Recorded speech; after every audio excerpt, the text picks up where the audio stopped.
pada kesempatan ini saya akan membahas tentang perkembangan media sosial dan juga teknologi pada zaman ini gitu. Sebelumnya kita sudah kedatangan tamu yaitu Perkenalkan, nama saya Mia Aurelia Irisa, biasa dipanggil Mica. Nah, saya ini salah satu remaja yang hidup dan tumbuh kembang di salah satu era digital. terima kasih Mica sudah meluangkan waktu untuk diwawancarai. Sama-sama. Nah, sebagai remaja yang tumbuh di era digital, pasti kamu tahu kan apa itu arti teknologi dan media sosial?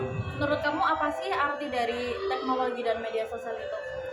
Menurut saya, media sosial adalah teknologi digital yang memungkinkan berbagi ide atau informasi termasuk teks atau visual gitu. Oke, Mica. Pasti kamu udah main medsos nggak sih? Kan Iya.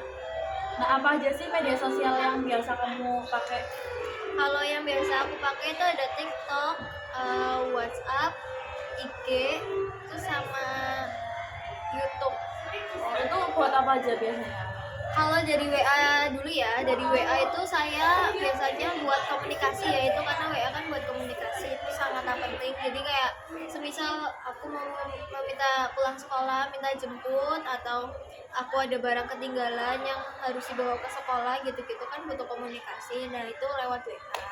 Dan untuk TikTok nih, TikTok itu berbagai macam hal bisa menghibur kita kalau semisal kita lagi banyak pikiran, karena kan itu di dalam media sosial itu kan banyak banget hal-hal yang menghiburkan. Terus habis itu TikTok juga bisa mengunggah video, kayak semisal kita pengen mengunggah video kita ngedance, atau mengunggah video kita memasak, atau mengunggah video kita sedang keseharian kita ngapain aja, itu juga bisa. Terus untuk Instagram itu saya biasanya dipakai itu untuk mengunggah video juga, video atau foto biasanya tentang kayak tempat-tempat yang bagus, atau tentang kita lagi foto-foto.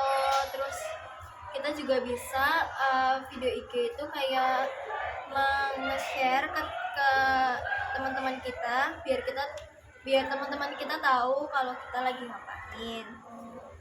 Terus kalau YouTube-nya sendiri itu buat menonton sih, kayak semisal menonton film juga bisa, menonton podcast, atau menonton orang diwawancara, atau menonton kartun, itu juga bisa, karena biar kayak mengisi waktu luang, biar menyenangkan diri kita gitu. Oke, jadi itu kan manfaat-manfaatnya media sosial buat kamu kan. Nah, ada nggak sih dampak negatif dari penggunaan media sosial tersebut? Ada banget, dampak negatifnya itu berbagai macam, banyak banget kan. Cuman yang aku bakalan sebutin itu cuma beberapa. Pertama, kita bisa terkena hoax, karena semisal kita mendapatkan informasi, tetapi kita tidak menyaringnya kembali atau mencari tahu kembali, itu bisa jadi informasi itu hoax. Terus habis itu ada biasanya itu ya, ada video-video yang katanya tuh kayak senonoh gitu, kurang patut untuk diunggah. Nah, itu juga bisa kita dampak negatifnya itu. Terus habis itu ada kesehatan mental kita juga, kalau keseringan atau terbawa suasana dengan sosmed, kesehatan mental kita bisa terganggu. Jadi kesehatan mental kita itu berkurang gitu. Dan semisal kita keseringan main sosmed atau mengunggah postingan yang berlebihan, kita juga bisa mendapatkan hujatan dari netizen yang di luar sana. Jadi kesehatan mental kita terganggu. Oke, dengan berbagai dampak negatif yang ada, gimana cara mengatasinya? Gimana cara kamu mengatasinya? Untuk mengatasinya sendiri itu biasanya saya lakukan membataskan penggunaan media sosial gitu. Kayak semisal ada kayak waktunya gitu, semisal cuma 3 jam atau cuma 1-2 jam kayak gitu. Terus ada lagi nggak? Kalau caranya tersendiri itu juga bisa kita kalau semisal ada informasi itu ya, itu tuh kita harus menelusuri, harus mencari-cari kebenarannya.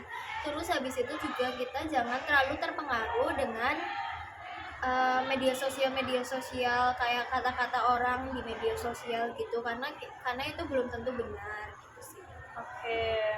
Kalau gitu kamu kan masih pelajar nih. Gimana sih cara kamu membagi antara bermain handphone dan juga belajar agar tidak terganggu?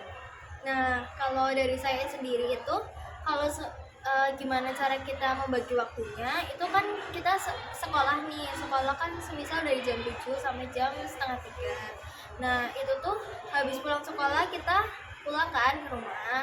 Nah, di rumah itu kita rebahan, karena di rumah itu kita bukan rebahan sih, maksudnya kayak istirahat gitu loh, istirahat terus kayak dia boleh bermain handphone atau tidak menonton TV, karena biar merefreshing otak kan, biar nggak terlalu jenuh. Nah terus kalau sudah cukup sekitar 1 jam atau 2 jam, nanti kalian kalau semisal ada PR atau pelajaran yang nggak mudeng yang baru dijelasin sama gurunya tadi, atau pelajaran besok ada yang kurang mudeng, kalian bisa belajar sendiri gitu guys, kayak lihat YouTube juga bisa sambil belajar. Terus habis itu kalau semisal sudah cukup ilmu yang kita dapatkan, itu boleh habis itu istirahat, terus boleh langsung tidur, atau kita boleh menonton TV lagi, atau yang lain-lainnya yang bikin otak kita refreshing dan bikin kita tidak jenuh. Itu ya. Terus ada nggak sih saran buat teman-teman semuanya? Jadi saran dari aku nih, saranku pribadi itu kalian harus memanage waktu antara kalian belajar sama antara kalian memainkan HP. Terus habis itu juga kalian juga harus harus berjaga-jaga kalau misalnya kalian main HP, ketika ada video atau foto yang hoax itu jangan langsung percaya. Terus juga ingat kesehatan mental kita dan pikiran kita itu juga jangan terlalu terpengaruh dari media sosial gitu sih. Oke. Terima kasih ya Minca atas wawancara hari ini. Semoga wawancara ini dapat bermanfaat untuk teman-teman semuanya. Sekian wawancara hari ini. Terima kasih. Wassalamualaikum warahmatullahi wabarakatuh. Dadah.